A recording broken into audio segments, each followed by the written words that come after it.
नमस्कार दोस्तों। तो नो टाइम पास सीधा कंटेंट के बारे में बात करते हैं बिकॉज ओलंपिया को लेस देन 3 वीक्स बचे अभी। और मुझे प्रूव करना है कि आप लोगों को इस चैनल को सब्सक्राइब क्यों करना चाहिए। So guys to be honest, Kyron Holden अभी वो उभरते सितारे हैं जिनको लोग इस साल के मेंस फिजिक ओलंपिया का विनर प्रेडिक्ट कर रहे हैं और जो कि प्रैक्टिकली पॉसिबल भी है, राइट। बिकॉज अगर हम कंपैरिजन देखेंगे देन एरिन बैंक्स बिल्कुल ऑफ नहीं आए थे, ऑलमोस्ट 90% फिजिक उन्होंने कैरी करी थी। बट एट दैट टाइम जजेस को कायरन होल्डन का कंप्लीट पैकेज अच्छा लगा। और अगर बात करते हैं Jeremy Buendia versus Kyron Holden, then it's comparison between frame and complete package. और आपको पता है ज़्यादातर बॉडी बिल्डिंग शोज में ऐसा ही होता है कि जजेस कंप्लीट पैकेज की तरफ जाते हैं और फ्रेम को उतना ज़्यादा एडवांटेज नहीं देते। बट रेयरली हमने ऐसा भी देखा है कि फ्रेम को एडवांटेज मिलता है, जैसे कि लास्ट ईयर के ओलंपिया में ब्रैंडन करी को अपने फ्रेम का एडवांटेज मिला था और उनको टॉप 5 में जगह मिली थी, राइट। सो गाइज सीधा बात करते हैं Jeremy Buendia with Kyron Holden. Practically क्या चांसेस पॉसिबल हो सकते हैं ओलंपिया में जेरेमी बुंडिया की जीतने के। बिकॉज गाइज एक बंदा 5 साल के बाद कमबैक कर रहा है और 5 साल के बाद भी उतनी या फिर उससे ज़्यादा कहीं ज़्यादा हाइप बने हुए उस बंदे की। और कई लोगों को पता है कि उनका mid section in top 10 body builders के सामने नहीं टिकने वाला, बट फिर भी लोग उनको सपोर्ट करें। और यही होता है लोगों के बीच का प्यार, लोगों के बीच में अचीव करी हुई इज्जत।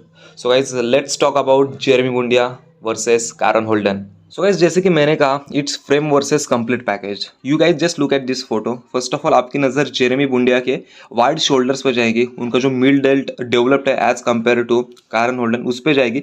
और इसी की वजह से उनका शोल्डर टू वेस्ट रेशो काफ़ी अच्छा बनता है, इल्यूजन क्रिएट होता है स्टेज पे। एट द सेम टाइम आप चेस्ट देखोगे दोनों बॉडी बिल्डर्स की, दिन दोनों बॉडी बिल्डर की चेस्ट जेनेटिकली काफ़ी फुलर आती है। ऐसा नहीं कि जेरेमी की चेस्ट में कोई फ्लॉ है या फिर डेवलप नहीं है, उनकी लोअर चेस्ट देख लो या फिर अपर चेस्ट देख लो। ओवर डेवलप तो नहीं कह सकता, but definitely men's physique rules के अकॉर्डिंग वो क्राइटेरिया में बिल्कुल बैठती है। और अगर बात करेंगे कारण के, दिन उनके चेस्ट की वजह से उनके फिजिक को फुलनेस आ जाता है, फुलर शो आ जाता है उनके फिजिक को। आप देख सकते हो उनके पेक्स कितने ज़्यादा फुलर है, बल्कि मैं कहूँगा जेरेमी से ज़्यादा उनके पेक्स फुलर है, टाइट है। बट जेरेमी के पेक्स ओवरऑल फिजिक को बैलेंस करते हुए देखेंगे। और उसके बाद नज़र जाएगी मिड सेक्शन पे। तो दोस्तों जेरेमी के साथ हमेशा ये सीन रहा है कि उनका जो मिड सेक्शन होता है वो शो के 2-3 दिन पहले शार्प दिखना चालू होता है। और अगर पिक करके आएंगे स्टेज पे, देन स्टेज पे भी काफ़ी ज़्यादा शार्प लगता है। But through out the prep उनका मिड सेक्शन उतना ज़्यादा क्रिस्पी नहीं लगता, जैसे कि आजकल के सारे एथलीट्स का लगता है, चाहे वो मेंस ओपन के हो, क्लासिक के हो या फिर मेंस फिजिक के हो।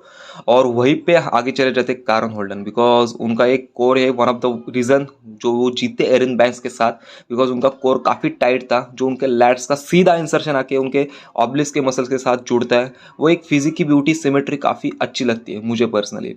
But at the same time जब आप कायरन के शोल्डर्स देखोगे, एट दिस टाइम कायरन को अभी लोगों ने क्रिटिसाइज करना चालू नहीं किया है। बट जब Kyron Holden top positions grab करेंगे, और चलो आप मान करके चले ना कि इस साल अगर वो मेंस फिजिक ओलंपिया जीतते हैं, देन उसके बाद लोग क्रिटिसाइज करेंगे कि उनके शोल्डर बिल्कुल बॉडी को मैच नहीं करते। चाहे आप उनके चेस्ट देखो, चाहे आप उनके आर्म्स देखो, उनका मिड सेक्शन देखो, उनकी बैक ही देखो, वो शोल्डर को डोमिनेट कर जाते हैं। शोल्डर उतने अच्छे से फुल के बाहर नहीं आते, और दैट्स द रीज़न वो क्लासिक में स्विच हुए थे।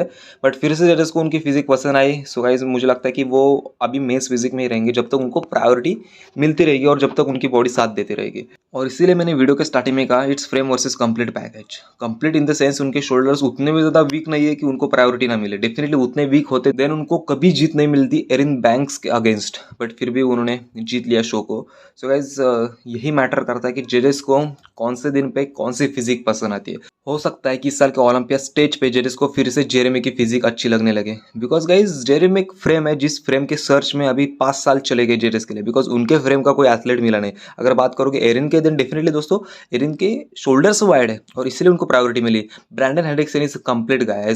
अगर मैं बात करूंगा one of the best men's physique champion की अब तक, देन गाइज फिजिक वाइज मुझे वो ब्रैंडन हेंड्रिक्सन दिखते हैं, बिकॉज उनकी बैक देख लो, चाहे उनके आर्म्स देख लो, चाहे उनका कौन सा भी मसल ग्रुप देख लो, he is much balance, he is much symmetrical and he is much tighter and condition on the stage. So मुझे लगता है कि गाइज ये one of the 2 most beautiful physiques है मेंस फिजिक के, जेरेमी और ब्रैंडन हेंड्रिक्सन। बट अभी फिलहाल मुकाबला हो रहा है कायरन का और जेरेमी का। सो गाइज यहाँ पे मुकाबला आके स्टॉप होता है कि जजेस फ्रेम को प्रायोरिटी दें या फिर कंप्लीट पैकेज को प्रायोरिटी दें। बिकॉज जैसे मैंने कहा, शोल्डर टू वेस्ट रेशो अच्छा है जेरेमी का, और अभी भी मेंस फिजिक में शोल्डर टू वेस्ट रेशो को बहुत ज़्यादा प्रायोरिटी मिलती है। But at the same time अगर आपका मिड सेक्शन क्रिस्पी हो, देन उससे आपकी कंडीशन ज़्यादा हाईलाइट होती है, और जेरेमी का मिड सेक्शन उतना ज़्यादा क्रिस्पी नहीं आता। बट ओवरऑल फिजिक का हार्डनेस देखोगे, देन जेरेमी की फिजिक में जेनेटिकली उतना ज़्यादा हार्डनेस हमने देखा है पास्ट से, और अभी तो आप देख सकते हो एक नेक्स्ट लेवल की वैस्कुलरिटी उनकी फिजिक में आ गई है। सो गाइज आपको क्या लगता है, मतलब मुझे पता है आप सारे लोग जेरेमी बुंडिया के फ़ैन हो और बहुत सारे कायरन होल्डन के भी फ़ैन है, बट ये चैनल एक प्रैक्टिकल है, जो प्रैक्टिकल चीज़ें पॉसिबल हो सकती है उसके ऊपर हम बात कर रहे हैं, राइट। सो गाइज मुझे लगता है फ्रंट से स्टेज पे फिजिक अच्छी लगने लगी है जेरिस को, वो है कायरन होल्डन की। बट एक मेंस फिजिक प्रॉपर फ्रेम की बात करूँ then guys Jeremy has it, Jeremy got it.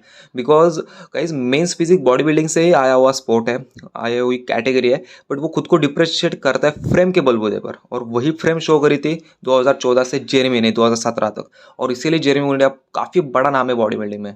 So guys फिर भी मैं फ्रंट में ये मुकाबला 50-50 रखूंगा। आप सारे लोगों को बहुत ज़्यादा पता है बॉडी बिल्डिंग के बारे में, सो डेफिनेटली आपका जो थॉट है, चाहे 3-4 लाइन का ही मैसेज क्यों ना टाइप कर लो, आप कमेंट में जस्ट रख लो आपका थॉट। सो गाइज अब मैं बात करने वाला हूँ बैक की, और मुझे नहीं लगता कि बैक में उतना ज़्यादा डिफरेंस है और उतना ज़्यादा मार्जिन क्रिएट हो सकता है। बिकॉज जेरेमी जब कॉन्टेस्ट शेप में आते हैं proper 2 weeks out 1 week out, उनकी वेस्ट इतनी पतली हो जाती है कि वो कायरन को भी डोमिनेट कर देंगे वेस्ट के मामले में। और डेफिनेटली जैसे जैसे उनको कहा था आपको लोअर लैट्स पे काम करना है, जेरेमी ने अपने लोअर लैट्स पे भी काम करा है। बट मैं अगर बात करूँ ट्रैप्स टू रियर डिल का जो सेक्शन होता है, जो एक पोर्शन होता है, वहाँ पे कायरन होल्डन डोमिनेट कर सकते हैं जेरेमी को, बिकॉज वहाँ पे उनकी अच्छी कंडीशन शो होती है एंड ट्रैप्स उनके डोमिनेट लगते हैं। एंड डेफिनेटली अगर कंडीशन ब्रिंग करते जेरेमी उतने दिन, उनकी स्किन भी, उनके बैक भी काफ़ी श्रेडेड टू बोन दिखेगी। सो बैक में उतना ज़्यादा मार्जिन तो नहीं दिख रहा मुझे गाइज, कहीं पे भी शो जा सकता है। तो गाइज आप ये मान करके चले ना, अगर फ्रंट से जेरेमी जीतते हैं कायरन के साथ, देन डेफिनेटली बैक से भी उनको जीत मिलने वाली है, और इस मुकाबले में जेरेमी जीत जाएंगे। मैं ऐसा नहीं कह रहा कि जेरेमी मेंस फिजिक का टाइटल जीतेंगे, वो कायरन होल्डन के साथ जीत सकते हैं अगर वो फ्रंट से जीते तो।